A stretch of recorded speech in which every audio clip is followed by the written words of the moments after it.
Hello and welcome to Finextra. I'm Emily Horler and I'm here with Steve Kirsch of Token. Thank you for joining me. It's my pleasure. What's your view of PSD2 and how are banks reacting to the regulation? So I think PSD2 is really a kind of a mixed blessing. For banks, they look at it and say, oh no, this is going to be a disaster. This is going to open us to security risks. It's going to open us up to disintermediation. And it's going to open us up to reducing our revenues. And so any one of those three things is very bad for the banks. All three is just not something that they're looking forward to. But it doesn't have to be that way.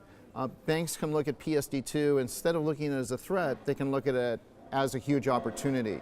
And so companies like mine go in and say, hey, here's how we can shift PSD2 from being a threat into being the greatest opportunity ever for your business. Under PSD2, banks and third-party providers must share customer information. Does this raise security risks?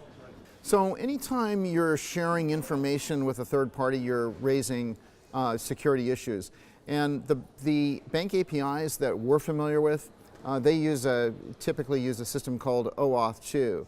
And if you look at Wikipedia and you look at OAuth 2, it says, boy, this is a huge security problem. And so just in the mechanism that banks today are providing for access, that's a huge problem.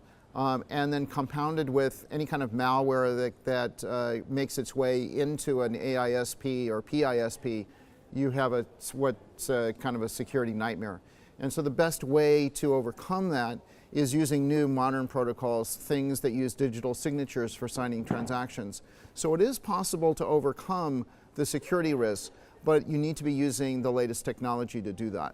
So given the risks, what are the options to overcome them? So a bank has a couple of options available to them. So first of all, they could upgrade the protocols that they're using and the security so that it's state of the art. And that's really rare. That we've met with dozens of banks. And it's very rare to meet people in the bank that are up on the latest ways to make these APIs secure. So the alternative is to then partner with a company, with a third-party company that specializes in creating essentially a PSD2 firewall.